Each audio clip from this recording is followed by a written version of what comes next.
तो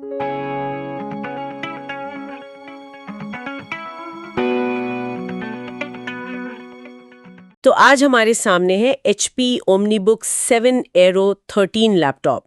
काफी चर्चा है इसके बारे में। हाँ बिल्कुल। खासकर इसके वजन और एआई कैपेबिलिटीज को लेकर। तो चलिए इसी पर थोड़ी गहराई से बात करते हैं।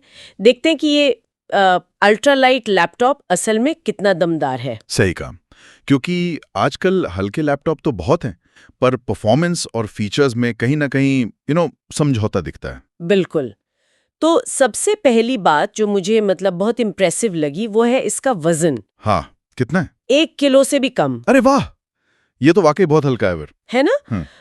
13 इंच स्क्रीन के साथ इतना कम वजन, इसे कैरी करना कितना आसान होगा। हाँ, स्टूडेंट्स के लिए या जो लोग बहुत ट्रैवल करते हैं उनके लिए तो ये आइडियल लगता है। और इसका लुक भी, वो ग्लेशियर सिल्वर फिनिश और माइक्रो एज डिस्प्ले काफी प्रीमियम फील देता है। डिजाइन तो एचपी का अच्छा होता है अक्सर, लेकिन डिस्प्ले सिर्फ दिखने में अच्छा है या क्वालिटी भी है? क्वालिटी भी अच्छी बताई जा रही है। ये 13.3 इंच की स्क्रीन है, पर रेजोल्यूशन WQXGA है। WQXGA यानी 2560 बाई 1600 पिक्सल। हाँ, तो फुल HD से काफी ज्यादा शार्प, टेक्स्ट वगैरह बहुत क्लियर दिखेगा। और एस्पेक्ट रेशियो 16:10 है शायद। एग्जैक्टली। तो काम करने के लिए थोड़ी एक्स्ट्रा वर्टिकल जगह मिल जाती है। हाँ, वो मल्टीटास्किंग में हेल्प करता है। और ब्राइटनेस वगैरह 400 निट्स ब्राइटनेस है और 100% sRGB कवरेज, तो रंग भी अच्छे दिखेंगे। साथ में एंटी ग्लेयर और फ्लिकर फ्री टेक्नोलॉजी भी है। ओके, मतलब आंखों के लिए भी आरामदायक, ये अच्छी बात है। अब आते हैं परफॉर्मेंस पर, वो AI वाली बात। इसमें नया AMD Ryzen AI 534 प्रोसेसर है। हाँ, ये इंटरेस्टिंग पार्ट है।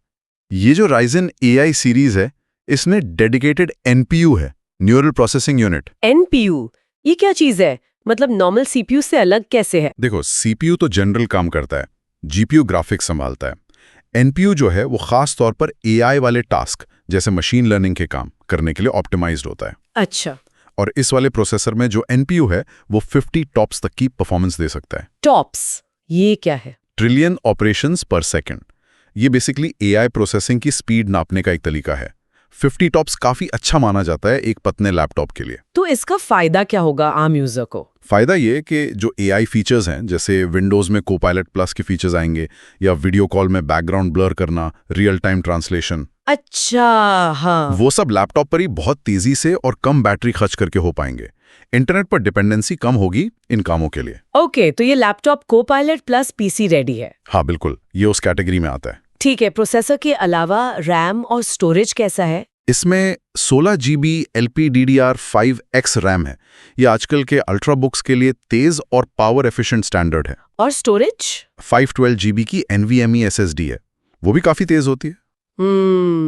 16 GB रैम और 512 GB SSD, ये आजकल के हिसाब से एक सॉलिड कॉम्बिनेशन है रोजमर्रा के कामों के लिए। हाँ बिल्कुल।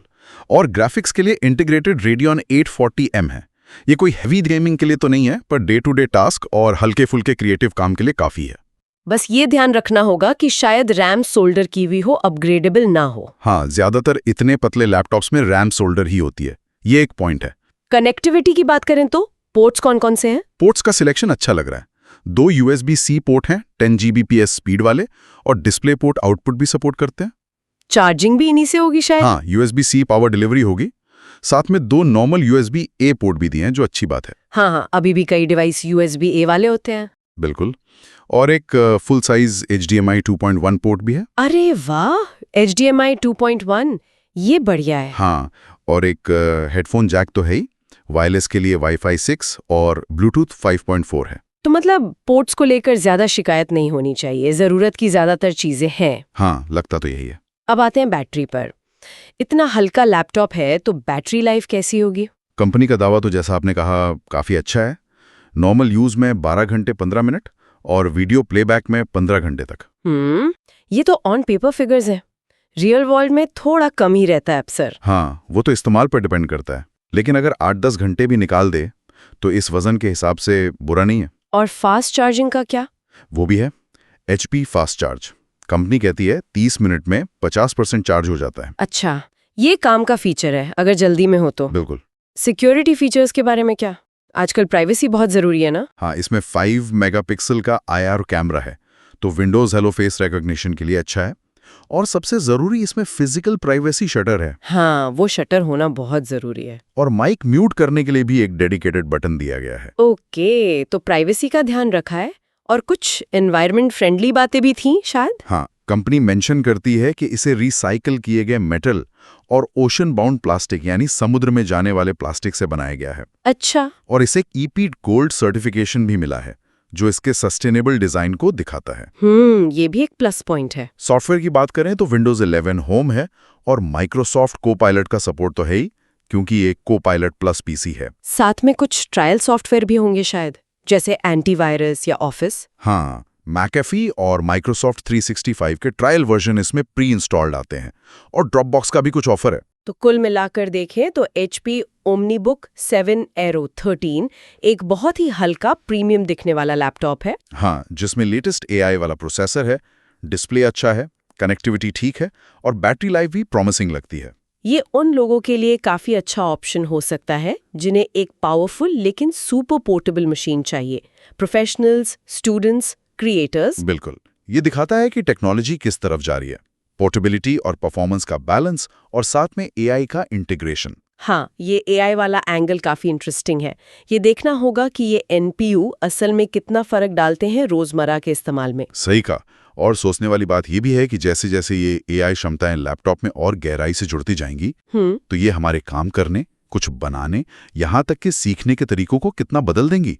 क्या हमें बिल्कुल नए तरह के सॉफ्टवेयर और वर्कफ्लो देखने को मिलेंगे जो इन क्षमताओं का पूरा फायदा उठाएंगे? ये वाकई सोचने वाली बात है। भविष्य में लैपटॉप शायद बहुत अलग तरीके से काम करें।